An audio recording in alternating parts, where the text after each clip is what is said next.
Então, vamos ver mais alguns exemplos para dar uma ideia mais abrangente para vocês das coisas que são mais Professor, você comuns. tá mutado ainda, professor. Aqui não aparece ainda. Aqui tava normal. Eu não tô escutando. Só um momento. Agora foi. Ah, tá. Então, tá todo mundo escutando? Alguém não está escutando? Tá. Aqui tá normal. Aqui Ah, ótimo. Então, eu estava comentando, vamos seguir uns tantos exemplos para vocês verem a diversidade das coisas que podem acontecer, que são mais comuns, né? Então, uma das coisas bem comuns que aparece, embora não exatamente assim, bem gastado, né? Mas essa situação em que você tem o que se chama de eixo, muito comum em eixos, né? Eixo escalonado. Então, quando você tem um eixo que é para, logicamente, colocar ou polia ou algumas engrenagens, e tem alguns mancais, então dificilmente eles são assim com diâmetro, seção uniforme, né? Geralmente é colocado uma seção mais robusta naquela região onde o momento fletor é maior, etc. Esse aqui é um caso ainda bastante estilizado, para não... Justamente nos exemplos a gente não quer colocar coisas que tenham muitos vãos e muitas coisas, já que é só para mostrar, né? Então aqui a gente tem uma situação ainda hiperestática, 2 engastes aqui, e essa força transversal aplicada em algum local, seção B, justamente a seção B é a transição entre um escalonamento e o outro, um diâmetro e o outro. Aqui a gente vai caracterizar apenas pelo momento de inércia, I1 e I2, mesmo material. Antes da gente começar, é bom que vocês tenham em mente esse tipo de cálculo aqui que está envolvido. Você veja, o que nós estamos fazendo aqui é aquilo que é padrão em que se faz em cálculo de elementos de máquina e tudo mais. Isso aí é o consagrado, certo? É o que vocês vão usar na disciplina de vocês, depois profissionalmente, etc. Vocês podem perceber que vai ser aplicado, como no problema anterior, que a seção era uniforme, vai ser aplicado nesse caso aqui que tem essa transição. Então, claro, existe uma concentração de tensões aqui. Nessa formulação, ela é ignorada. Por quê? Nós estamos buscando a configuração deslocada, a curva elástica, o deslocamento. O efeito dessa região aqui de concentração de tensões é considerado e é confirmado que ele se estende por uma região bastante curta em torno daqui, certo? Então, do ponto de vista da curva elástica obtida, essa zona, o estado de tensões aqui, não é importante, não causa não causa nenhuma alteração perceptível no resultado. Então, nós vamos resolver tudo isso aqui sem levar em conta qual é o raio de concordância que tem aqui, qual é o fator KT que atua aqui. Isso aqui não vai ser utilizado. Agora, quando a gente terminar de fazer o problema, igual no problema anterior, que a gente fez tudo e chegou lá no final e encontrou as expressões para os esforços, principalmente em momento fletor, e aí em que seria para o lado do cálculo de tensões, então quando você for para o lado do cálculo de tensões, aí você vai calcular, aquelas tensões lá, nessa seção, serão valores nominais. E aí você sabe que vai ter que usar as correções adequadas. Se for elástico linear, você usa o KT, se for para fadiga, você vai usar um outro K adaptado, etc. Então você vai usar. O que vai surgir daqui serão valores considerados nominais, certo? Então vocês tenham isso em mente. Feito isso, a gente pode prosseguir. Nós vamos seguir basicamente o mesmo processo que nós fizemos nesse exemplo aqui, com as devidas melhorias. Então, nós temos 2 vãos, 2 trechos aqui. Nós vamos aplicar a equação diferencial em cada um dos trechos. Veja que já a carga distribuída aqui é nula. Então, a equação diferencial de 4ª ordem, com carga distribuída igual a zero, fica assim. Isso aqui, para uma função de deslocamento VAB, válida no trecho AB, e aqui, para a função VBC, válida no trecho BC. É claro, nós poderíamos aqui sem carga e aqui com uma carga...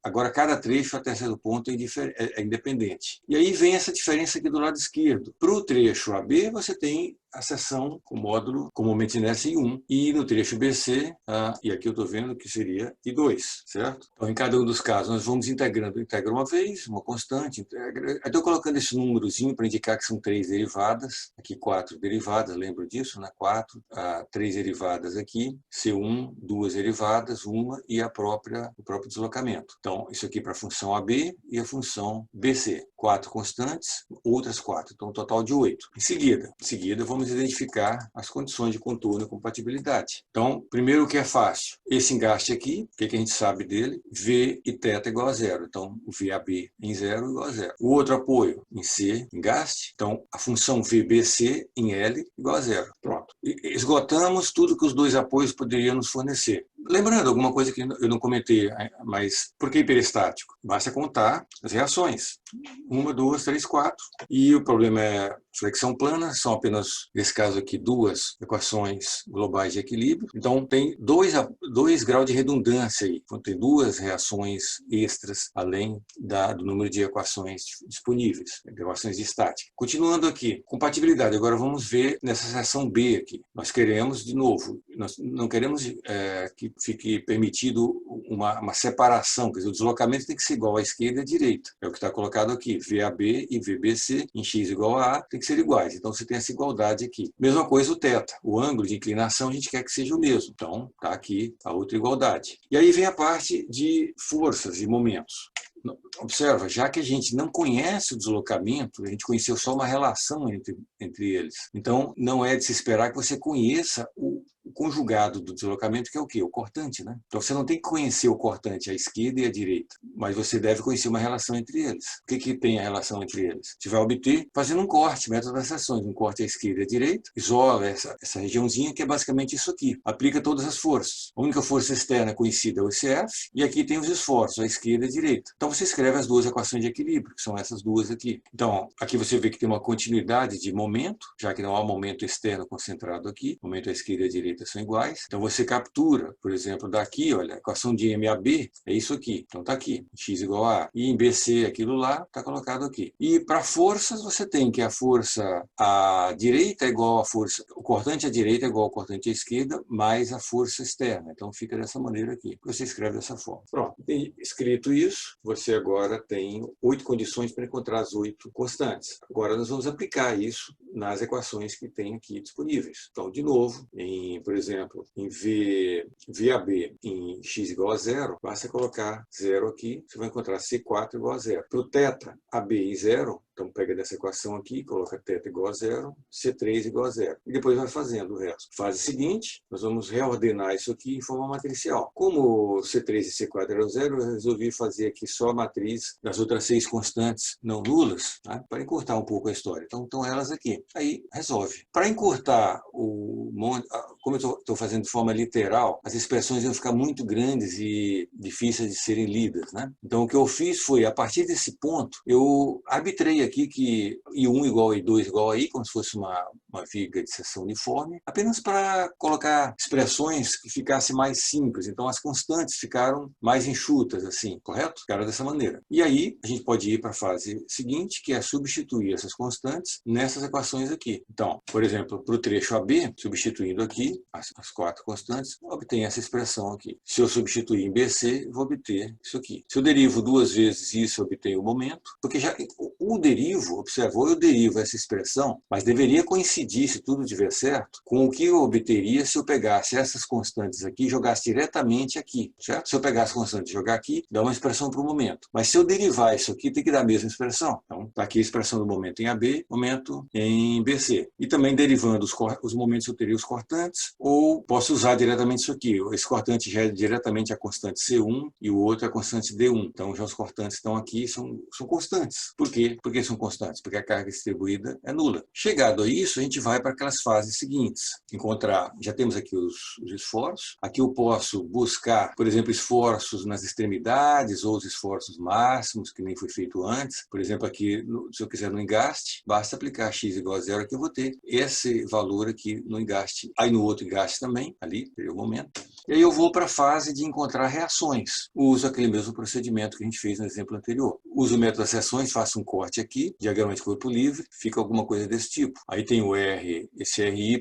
será na realidade o RA, é isso? E escrevo o equilíbrio. O que é o equilíbrio aqui? Forças em Y. Eu terei que RY igual a menos o cortante em 0. E o somatório de momentos em Z é 0. Então, esse esforço aqui é 0, mas isso aqui a gente já sabia, né? Ou não? Ah, gente, desculpa, eu trouxe o diagrama errado aqui. Aqui nós temos o engaste. Deixa eu pegar, vamos pegar o diagrama correto aqui, naquela tabela, onde nós temos engaste. Está aqui. Não é o A, é o B.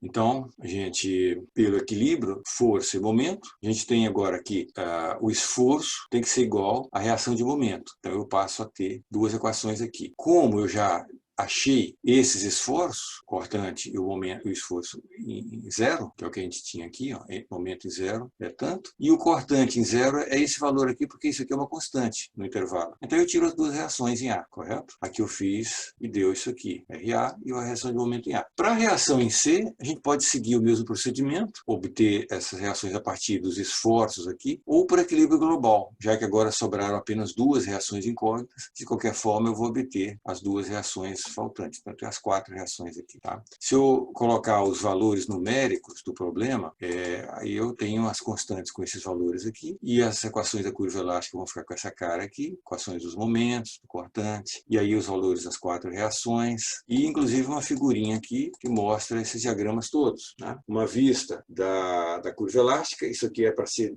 a derivada aqui, zero aqui, porque é o engaste. Aqui tem o valor da força, a seção B. Claro, aqui não vai ser o deslocamento máximo. O deslocamento máximo está em algum lugar por aqui. Isso aqui é então, a equação dos momentos. Então, isso aqui são trechos retos. A derivada vai ser essas constantes, que são os cortantes. E aqui eu tenho a impressão que eu tenho um erro nesse diagrama. Essa descontinuidade deveria estar aqui embaixo da força, correto? Esse pico aqui deveria estar tudo aqui embaixo. Perceberam? Perceberam o erro? Sim. Veja, se eu estivesse fazendo um problema, e eu fiz, depois fiz os diagramas, e tivesse dado isso aqui, eu teria a obrigação de bater o olho e dizer, está errado. Ou eu desenhei errado, como foi o caso que eu fiz, ou as próprias equações estão erradas, correto? Mas, em suma, considerando que aquilo lá está tudo certo, só tem um erro no desenho aqui, então, se eu olho isso aqui, aí verifica se tem coerência, ou se tem alguma coisa estranha aqui. Se tiver tudo razoável, aí você vai saber que a reação, isso aqui você vai usar para projetar ou selecionar os apoios, você vai usar esse diagrama aqui para achar tensões, critério de falha, etc. E vai ver esse deslocamento máximo aqui para verificar se não vai causar problema nas engrenagens e assim por diante. Okay? Bom, vamos para um outro problema ainda. Vamos resolver esse mesmo problema ou algo parecido, só que, digamos, esse caso aqui. Bingastado, seção uniforme, uma carga concentrada e transversal no centro. O que se verifica num problema desse? É que ele é todo simétrico. A seção transversal, a geometria, os apoios, o carregamento, tudo é simétrico. Então, é de se supor, e é correto, que toda a solução seja simétrica. Significa, a reação transversal aqui tem que ser igual a essa, a reação de momento aqui tem que ser igual a essa. E para ver simetria da curva elástica, como é que uma curva pode ser simétrica em relação a esse plano? Ela tem que ser, a derivada tem que ser nula, né? Porque se fosse inclinado aqui, então não seria uma curva simétrica. Perceberam isso? A simetria da curva elástica pressupõe que a derivada aqui tem que ser zero. De forma que essa curva aqui tem que ser igual a essa, apenas que rebatida, espelhada. Essa equação aqui e essa, uma espelhada da outra. Tá? Então, em situações dessas, em que material, geometria, apoios, carregamento, tudo é simétrico, você não precisa resolver o problema com 2 vãos ou com 4 vãos. Você pode resolver só metade do problema. Isto é, uma das metades que você obtém a partir do plano de simetria. Eu posso escolher resolver só o lado esquerdo ou só o lado direito. Tá? Só que isso tem que tomar um cuidado. Não é só fazer assim. O que nós vamos fazer? Nós vamos construir um problema auxiliar, como eu falei, que é um problema que só existe de um dos lados do plano de simetria. Então, por exemplo, pegando o lado esquerdo, que tem nessa figura aqui. Então, eu vou colocar tudo que tiver do lado esquerdo, os apoios do jeito que ele é, e aí o carregamento, se tiver alguma força naquele plano, uma força concentrada, eu vou dividir na metade. É como se metade da força fosse suportada por esse lado, a outra metade da força suportada pelo outro lado que eu estou ignorando aqui nesse problema auxiliar. Só que, se eu fizer isso apenas, qual vai ser a curva elástica que eu vou obter se eu resolver só esse problema aqui? Eu engasto aqui e ponho metade da força aqui. Então, vai virar uma viga em balanço, com uma força na ponta. Qual é a curva elástica que vai dar isso? Vai dar essa curva preta que tem aqui, até esse ponto, correto? Porém, é isso que eu estou buscando? Se eu rebater essa curva aqui para o lado de lá, vai ser essa outra aqui, né? Então, é como se eu estivesse dizendo que a solução desse problema fosse essa curva preta aqui. Obviamente, não pode ser, né? Não é. Qual a diferença que tem dessa curva preta para o que eu quero? O teta? O teta. Eu não posso ter aqui um teta e aqui o outro. Um mais, outro menos, certo? Aqui seria menos 25, aqui mais 25 tetas, são diferentes. E então eu tenho que impor o que se chama condição de simetria. Eu vou ter, nesse lado aqui eu vou colocar condição de contorno, que é o engaste. Nesse lugar aqui eu não posso deixar ele assim. Eu tenho que informar ao sistema de que aquele ali é uma seção de simetria. Então eu vou ter que informar que aquilo ali, o o θ é igual a zero. Agora, isso aqui agora virou um contorno, né? Um novo contorno. Na verdade, do problema auxiliar, quem é o contorno? É essa seção e essa. Inclusive, acontece o seguinte, esse problema aqui era hiperestático, né? 2 e 2 reações. Esse problema auxiliar vai continuar hiperestático. Tá? Então, eu tenho que fornecer condições de contorno para essa seção e também para essa. Então, aqui eu já indiquei uma condição de simetria que o θ tem que ser zero.